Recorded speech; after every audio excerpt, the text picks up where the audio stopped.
Hello everyone's Forest Focus as we cast aside the madness of the transfer window and focus on the Carabao Cup as Nottingham Forest take on Newcastle tomorrow night. Joining me to discuss the game from the visitor's point of view is Newcastle fan and friend of the show, I guess we can say now. He's been on enough times. In Rob Smyth. Rob, good to have you back with us. How are you? Yeah, good. Thanks, Matt. Yourself? I'm better than you. I mean, we should explain your lighting, to be honest, because it's a bit horror movie, but there is a reason. So you'll have to explain to viewers. Yeah, so sorry for this strange lighting effects, but I'm currently in a hotel room in Southampton after a horror journey down. So this is why you've got some kind of, like as I said to Matt just before we started recording, like something out of a strange 80s ITV thriller. But no, unfortunately, it's the best we could do on short notice. So No, it's good of you to do it. We're packing it in this week with loads of content anyway. So we'll just do an abbreviated match preview. And then when we play Newcastle in the league, we'll speak in more depth to Rob. But just in general, the season so far, the couple of games you've had, I know you've got 4 points on the board. We were chatting a bit before we started recording. It hasn't been overly pretty, has it, for Newcastle thus far? no, I think the best way to describe it is it's almost kind of like the club's in a bit like it's stalled.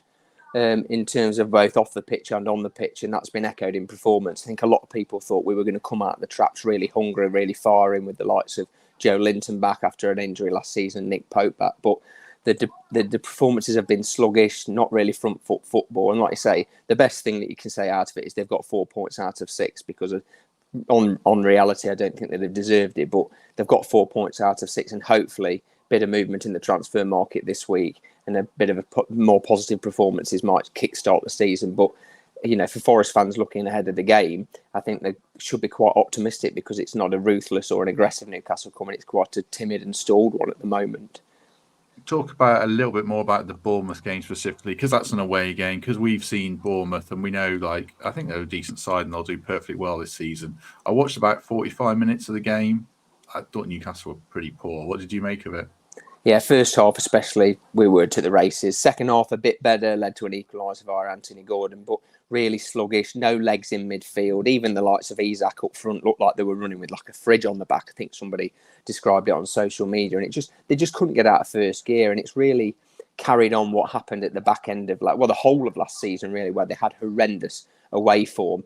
Couldn't really not only get a win or a draw away from home, but they couldn't even put in a performance. And that was what was most worrying against Bournemouth, is that they didn't really have to come out of second gear to really take it to us. And although that the performance improved in the second half with some substitutions, it still didn't offer much food for thought for Newcastle fans. And again, if I was a Forest fan watching this, it would fill me with optimism ahead of the Carabao Cup game, because although probably both sides will ring the changes, our away form is still not spectacular, and that's linked with poor performances as well. So I think it could be an interesting game, but I couldn't really judge a result. It's more of a flip of a coin at the minute, I think.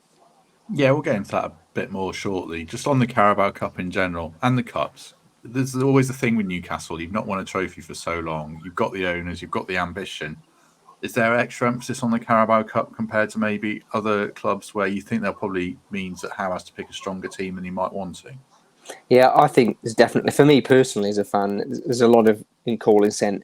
I understand why that people and fans are saying we need to get back into the Champions League, but I want that silverware. I want that monkey or a far back. I'd actually, in my lifetime, like to see them actually achieve something tangible and lift a cup and go on a trophy parade. So the Carabao Cup, we got to the final a couple of seasons ago when we were really disappointing against Manchester United.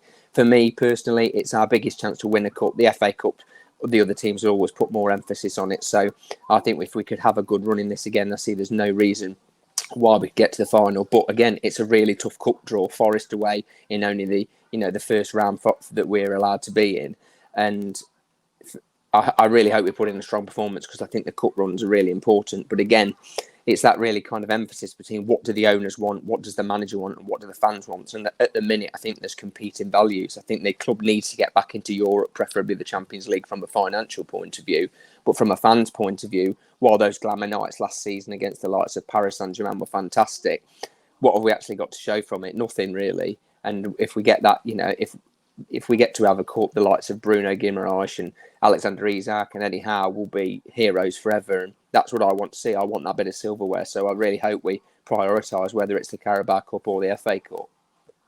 What about a predicted 11 then? I think that's probably the biggest point of interest for Forest fans. Of what side's going to rock up? What if I was to push you for an 11, what would it be? I think when you look at it from the outside, I think we'll definitely see a different goalkeeper. We've now got 5 at the club, including the fellow we signed from you. Yeah. We've been linked with another this week, again trying to sign James Trafford from Burnley. So, but I think we'll have a change of goal. I think Dubravka will play in goal, Trippier at right back. I think I think the problem is we've got a dearth of centre half, so I think we'll probably see the likes of Dan Burn and Emil Kraft play again, and then at left back it's a toss up between Lewis Hall or Kelly, who was signed from Bournemouth. In the midfield, there's a potential that we might see Sandro Tonali after his ban for gambling. It finally comes to an end tomorrow, so in time for the game. Potentially, though, I think he might start on the bench, so we might see the likes of Bruno again, Joe Linton and Longstaff. Maybe Longstaff will be switched out for Willock to give him some legs.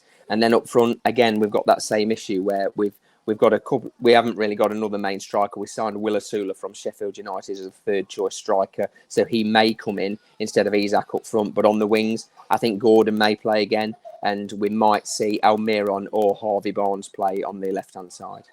Oh, it's a strong team. It is a really strong team. But again, a lot of them players that are coming in are either coming back from long-term injuries or are horrendously out of form, like the likes of Almiron, who on paper is a cracking player and I think would enhance any squad in the Premier League. But again, he's just not been able to hit the form recently. No.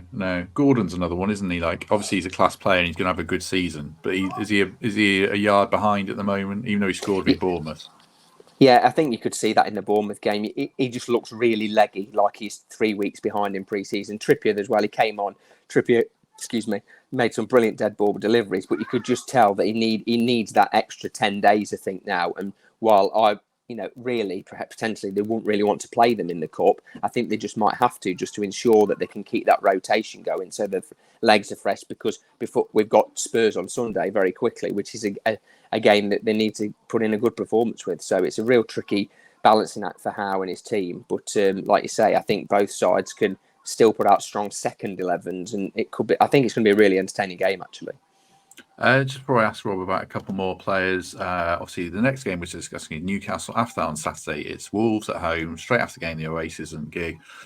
Warm up for the real Oasis with the best possible tribute acts. From that, then have pretty much straight after the final whistle, free entry, loads of food available, loads of beers available. So should be a good evening. How's the deals gone down with Anderson and Vlachodimos up in the northeast? That well. Well, I think everyone understands what the goalkeeper deal was. It was a sweetener to get the Anderson deal over the line, which I think Craig Hope, who's the Northeast correspondent for the Daily Mail, put it quite correctly. He said the reason they spent between £5 and £15 million, whatever the fee was for him, was to save themselves a 10-point deduction to get the other deal over the line. So there's already been talk about him potentially being loaned out. I think at the minute he's third choice, maybe even fourth choice behind John Ruddy, which is alarming with the amount of money that's been spent on him. But I think in the modern world, we all have to take our rose-tinted glasses off and see what the deal was for. Anderson, although he wouldn't have been a starter, he would have been a squad player, like when I spoke to you about it when the transfer was rumoured to be going through. I just think it's a disappointing thing that homegrown talent's not there and is not an option for us. I hope he does really well, just not in the games against Newcastle, obviously. And there's no reason for me to see over the next 5 to 10 years that he becomes a solid Premier League player, hopefully with Forest. And it's just a shame that financial fair play, PSR, whatever you want to call it, made nearly every club in the Premier League have to make one of these silly transfers, which are for the benefit of nobody and actually probably messes around a lot with the players, if you're being honest. Yeah, I think so. And Anderson has done well for us thus far. So got high hopes for him, certainly. How are you viewing Forest? I know you watched a fair bit of them. Are you worried about this one? You say you think it's going to be tight. What worries you about Forest? I just think they seem to have started a lot quicker out of the blocks than Newcastle. I think they just seem a bit ahead of us. I think they've made some solid recruitment. There's some potential rumours about other signings that look really good on paper. They've got a good solid manager as well, and I just think they've evolved every season that they've been in the Premier League, and now they look like we were just talking about Bournemouth at the start of the thing. For me, already, I think they've achieved that status of looking on paper and backing it up with performances of being a solid Premier League team, which is fantastic for the Midlands, and I think it's fantastic for Forest. Not fantastic for us tomorrow, because I think it might result in us being knocked out of the cup. But I think it's a really promising start for Forest fans, and get a couple more additions over the line. I think the one area you'll know more than me, but for looking from the outside in, is probably that centre forward position just needs strengthening, which I know they're trying to do. And if they could do that, I think there's no reason where they could have a finish between 8th and 12th this season, and maybe have a good cup run. Yeah, I think so. I think when you look at other sides in the Premier League, I think when you get below 8th and you to about 17th, there is a lot of similarities between teams, and I think there's no reason with some good runs and some good signings that there is a chance for them to. There's a chance for them to, like I say, top 10. Why not? Excellent. Right, just a mini preview, like I said, with Rob. So if you've enjoyed that, do us a favour, just hit like on the video and do subscribe, become a channel member, and leave us a lovely review on iTunes. We'll be back tomorrow after the game with a full post-match show, and then Thursday look ahead to Wolves and more transfer chat. It's been an interesting day as we record this on Monday, talking of strikers. From signing Eddie Nketiah to not signing Eddie Nketiah, to signing Santiago Jimenez to not signing Santiago Jimenez. It's Forest and it's the transfer window, so there'll be lots of twists and turns along the way. Rob, thank you very much. Look forward to having you back on the show a couple more times this season. Thanks for having us. Cheers. Enjoy the game.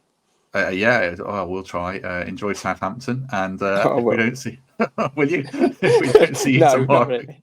No. If we don't see you tomorrow, we shall hopefully see you soon. Cheers.